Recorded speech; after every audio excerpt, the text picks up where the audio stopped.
Deve o crente participar da política? A essa pergunta, muitos respondem: claro que sim.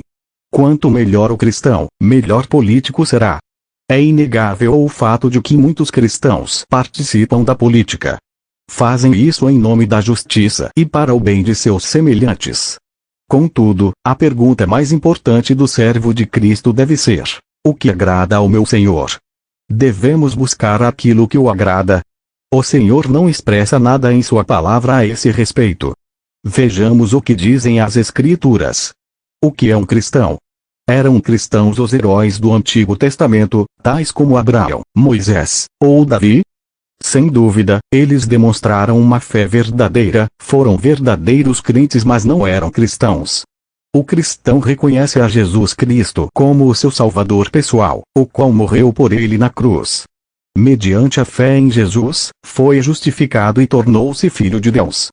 Pertence à esfera espiritual e bênçãos particulares introduzida com a chegada do Espírito Santo à terra, após a morte, ressurreição e ascensão de Jesus Cristo à glória eterna.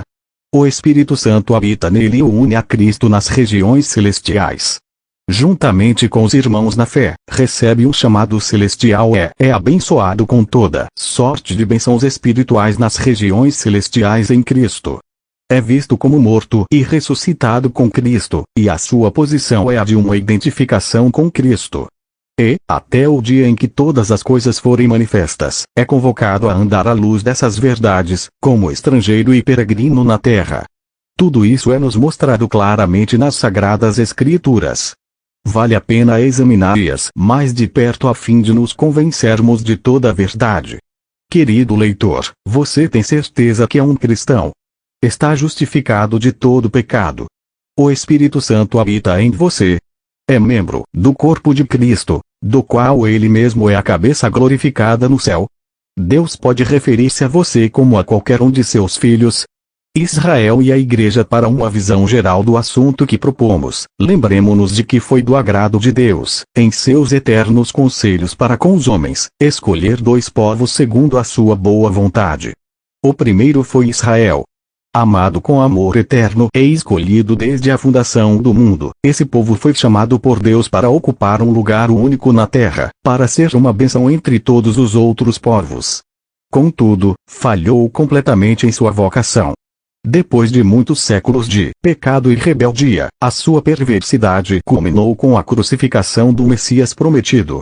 Por causa desse terrível ato, Deus cortou as relações com esse povo, que era culpado, mas nem por isso tal sanção foi definitiva. Muitas profecias falam com clareza acerca do dia em que Deus fará que os corações dos filhos de Israel se voltem para Cristo. Então restabelecerá relações diretas com eles, virá a ser o meio pelo qual poderá abençoar todas as nações da terra. E, durante a espera para a restauração de Israel, Deus trouxe à luz o propósito que havia concebido antes da fundação do mundo, referente à Igreja.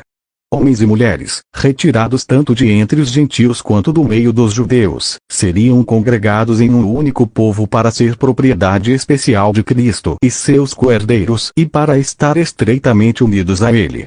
Esse fato é um mistério que permaneceu oculto às gerações passadas. Contudo, a sua revelação constitui uma das linhas distintivas do cristianismo e o distingue de tudo que aconteceu antes, assim como de tudo que irá acontecer. Efésios 3.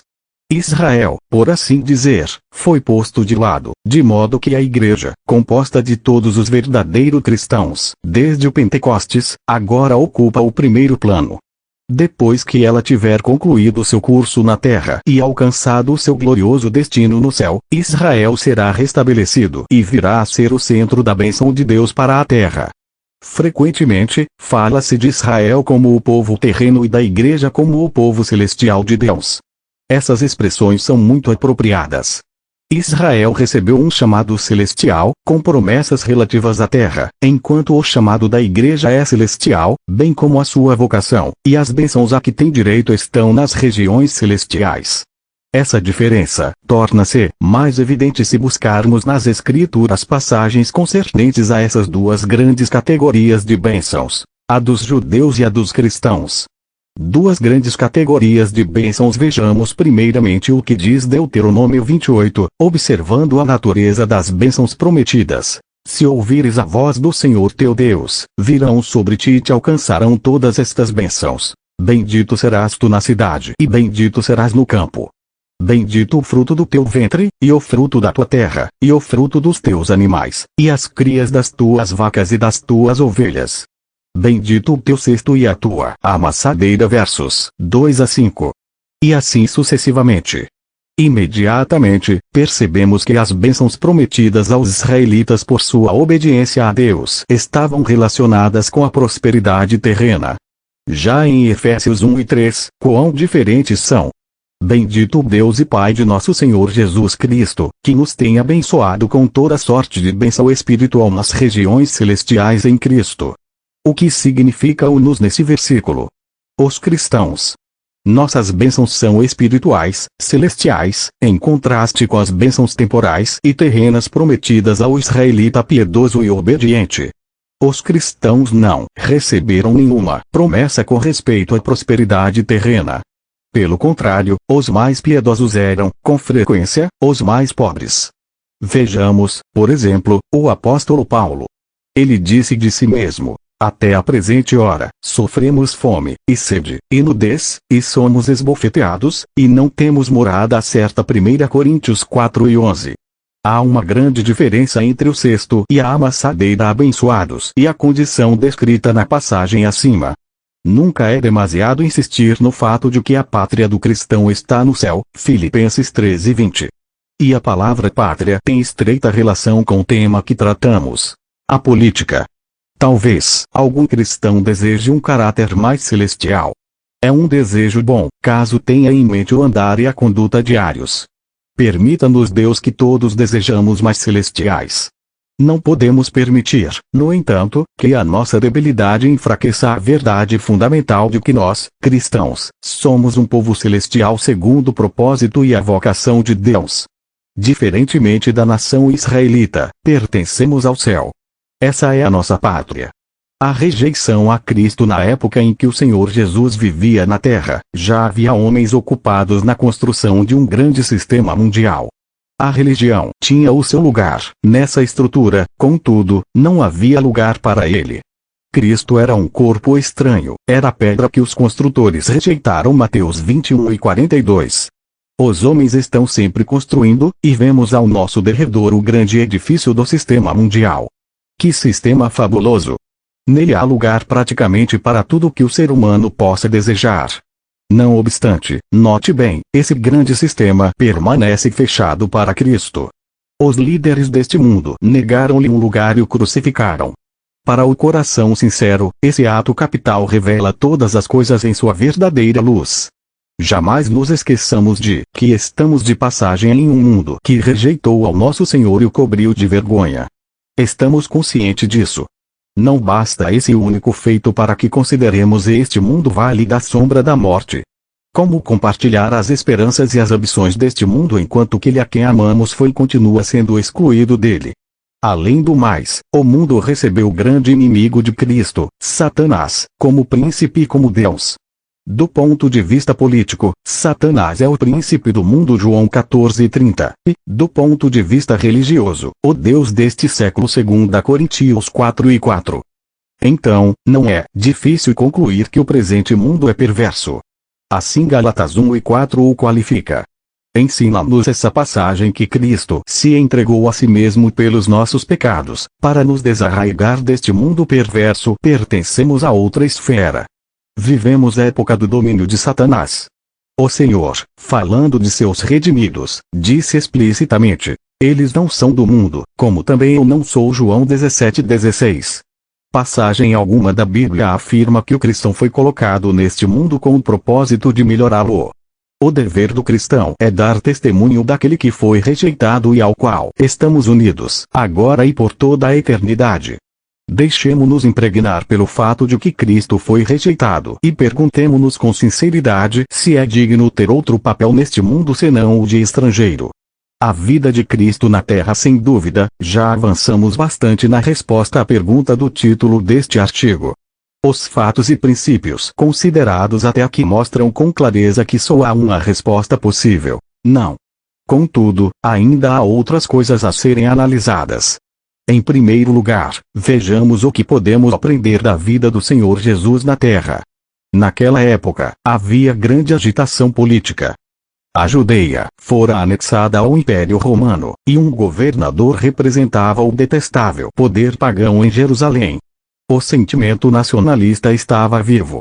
Os fariseus estavam à espreita, buscando oportunidade para derrubar o poder e livrar-se do jugo que os enfurecia. Em tais circunstâncias, não é de estranhar que esperassem um posicionamento do Senhor no tocante àquela situação ou o seu apoio, quer ao Partido Nacional, com tendência patriótica e religiosa, quer seja o seu oponente, o Partido Romano, representado pelos herodianos. Em certa ocasião, representantes dos dois partidos trataram de obter uma opinião política do Senhor, valendo-se desta maliciosa pergunta: é lícito pagar tributo a César ou não? Mateus 22:17. O que ele iria aconselhar? Que suportassem pacientemente o jugo dos romanos ou que se rebelassem contra eles? Para o político, que ocasião mais brilhante para se fazer entender. Representantes dos dois partidos mais importantes do país aguardavam com impaciência uma resposta. Como o grande mestre se pronunciaria? Mostraria inclinação ao partido do governo ou declararia apoio a um movimento de resistência? Logo perceberam que o Senhor nada tinha a declarar a respeito da política da época. A sua missão na Terra consistia em recordar os direitos de Deus ao coração humano e à consciência dos que o rodeavam. Por isso, mostrando-lhes a moeda destinada ao pagamento do tributo imperial, perguntou: de quem é esta efígie e inscrição? Responderam: de César. Então, lhes disse: dai, pois, a César o que é de César e a Deus o que é de Deus. Mateus 22 versos 20 e 21. Provavelmente, essa resposta suscitou murmuração no partido dos fariseus. Que falta de patriotismo! Devem ter pensado: por que não incitou o povo a lutar pela liberdade e a resistir à tirania? Não é possível recordar esse incidente sem lembrar que o Senhor Jesus deliberadamente recusou tomar posição a respeito da questão política. Antes disso, o Senhor já tivera a oportunidade de comandar uma multidão entusiasmada e pronta a defender a independência da Galileia, província do norte da Palestina. O povo estava tão impressionado com o poder do Senhor, depois de vê-lo alimentar uma grande multidão com alguns pães e peixes, que decidiram proclamá-lo rei. João 6:15. Mas não foi com essa finalidade que ele veio à terra. Não desejava ser arrastado a semelhante movimento e por isso retirou-se sozinho para o monte. Não era homem de política. O seu desígnio era servir a Deus e salvar os homens. Em outra ocasião, pediram-lhe que desempenhasse o papel de juiz em uma disputa. Qual seria a nossa reação em tal circunstância? Imaginaríamos estar diante de uma excelente oportunidade para praticar a justiça e fazer uma boa obra entre os homens. Teríamos aceitado desempenhar esse papel. Observe que o mestre não fez tal coisa. Mas Jesus lhe respondeu: homem, quem me constituiu juiz ou partidor entre vós? Lucas 12:14. Sua tarefa era muito diferente e muito mais importante. Talvez alguém pergunte: existe algo de errado na arbitragem? Evidentemente que não. A arbitragem é melhor que a disputa. É preferível que o mundo ponha em ordem os seus conflitos por meio do diálogo, em vez de pela guerra. Contudo, é surpreendente que o Senhor Jesus tenha deixado esse assunto para os outros. Não condenou a arbitragem, mas também não tomou parte nela, pois não dizia respeito ao que ele chamava negócios de meu pai. Lucas 2:49. E o caminho do mestre é sem dúvida o que todo discípulo deve seguir. Os primórdios do cristianismo. No início do cristianismo, a escravidão era uma instituição bem estabelecida e de uma crueldade sem limites. Não era difícil imaginar que os servos de Cristo fossem chamados a empreender uma campanha pela abolição. No entanto, a Epístola a Filemão mostra-nos que os cristãos da igreja primitiva não moveram um dedo para mudar a situação. Onésimo, escravo fugitivo, converteu-se por meio da pregação do apóstolo Paulo em Roma. Em vez de aproveitar a oportunidade para denunciar o mal da escravidão, o apóstolo enviou de volta o escravo ao seu amo, também cristão, com uma mensagem cheia de amor e delicadeza. Pedia-lhe que recebesse o seu escravo como a um irmão em Cristo. Nenhum cristão pode permanecer indiferente aos maus tratos infligidos aos escravos daquela época ou da atual, sem falar dos horrores ligados ao comércio de escravos que em alguns lugares ainda é praticado. Contudo, o recurso do cristão é o próprio Deus, não a agitação, a propaganda política, as petições dirigidas ao Congresso ou a mobilização das massas. Não. O recurso é entrar na presença de Deus, depositar diante dele o fardo que o mundo faz pesar sobre o nosso coração e depois sair para anunciar as boas novas de Cristo aos homens. Dessa forma, o cristão poderá servir ao Mestre corretamente. É o que nos mostra o Novo Testamento. A época atual. Nesta época em que o espírito democrático penetrou em toda parte, não devemos nos esquecer de que os cristãos são exortados a honrar o rei, 1 Pedro 2:17. Quem estava no trono quando o apóstolo Pedro escreveu essa exortação? Certamente não era um bom rei. Era Nero, um dos piores tiranos que o mundo já conheceu, o homem que mandou matar a própria mãe e a esposa. Essa personificação do vício e da crueldade usava a coroa imperial. Os cristãos da época, todavia, não foram chamados a participar de nenhum movimento para derrubar o imperador ou para instituir um governo melhor. Deviam, isto sim, perseverar em tranquila obediência, suportando tristezas, sofrendo injustamente. Sim, foram chamados para isso. Ainda mais, apesar de toda a oposição, deviam honrar o rei, 1 Pedro 2 versos 13 a 17 e 19. Toda a autoridade é instituída por Deus, Romanos 13:1, e o cristão deve submeter-se a ela, em vez de se opor. Certos cristãos veem as coisas de outra maneira. Pensam que é seu dever fazer o possível para dar dimensão moral à vida política, uma dimensão de honradez. Os que pensam assim deveriam considerar o caso de Ló. Ele era um homem justo, 2 Pedro 2:7, mas cometeu um grave erro. Após estabelecer-se na cidade de Sodoma, aceitou uma posição de autoridade. Vemo-lo assentado à entrada da cidade, lugar ocupado apenas pelos magistrados, Gênesis 19:1. Ló desejava a justiça no insalubre ambiente de Sodoma. Contudo, os seus esforços acabaram em total fracasso. O seu testemunho foi em vão, as suas advertências foram ignoradas e a destruição da cidade fez dele um fugitivo arruinado, que acabou miseravelmente os seus dias em uma caverna. Gênesis 19:30. Que triste lição!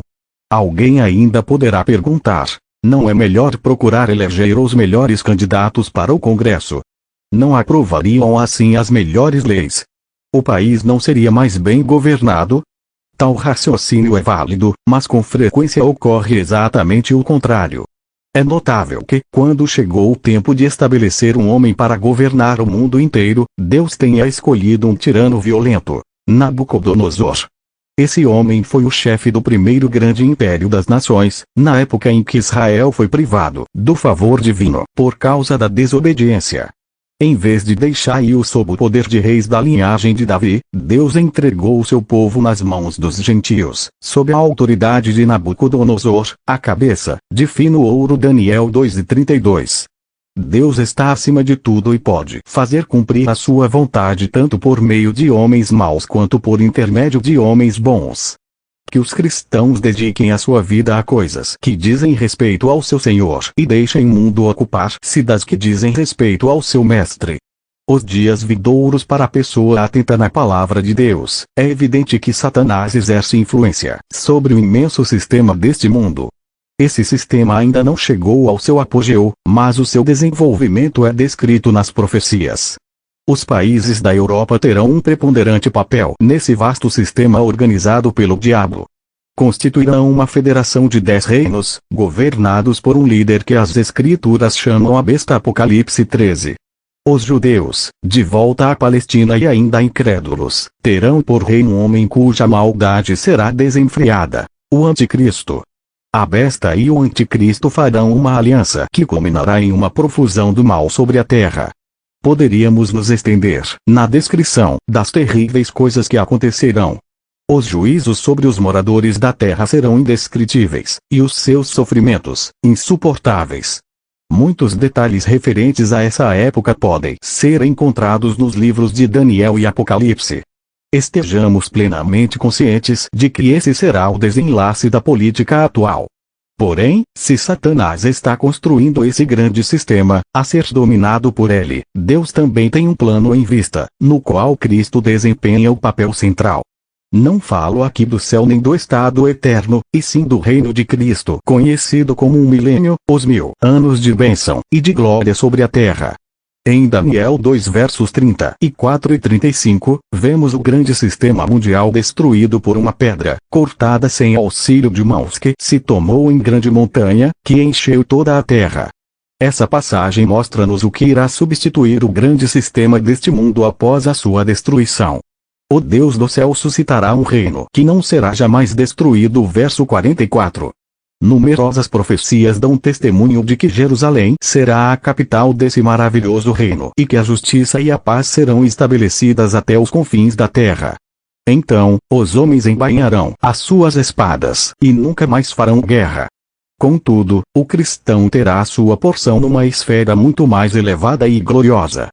Se o mundo vindouro possui o seu lado terrestre, apresenta também o lado celestial, o reino do Pai, em que, na qualidade de filhos, estaremos para sempre em nossa morada. Em adoração, poderemos contemplar todas as glórias de Cristo com relação às bênçãos destinadas aos homens na terra, mas estaremos com Ele, habitando no amor do Pai e conhecendo como também somos conhecidos. Veja 1 Coríntios 13 e 12. Que maravilha! E, desde já, podemos nos regozijar com essa cena gloriosa. Ainda não chegamos lá, mas podemos adentrar ali, pelo poder do Espírito Santo, e desfrutar o reino de felicidade eterna. O Espírito estende a sua glória sobre o nosso coração e faz-nos ver que Ele que é o centro, o Filho amado do Pai. Se tivéssemos mais consciência da alegria inerente à morada celestial, viveríamos, pelo Espírito de Deus, em uma esfera em que as ambições deste mundo não teriam lugar. Também buscaríamos passar o tempo de nossa estada aqui cumprindo a vontade do Pai e defendendo os interesses daquele que foi rejeitado na terra e elevado ao alto, e não atuando a favor do sistema deste mundo. Enfim, a fé tem duplo caráter. Primeiro, a energia que supera as dificuldades e segundo, a paciência que espera e confia em Deus.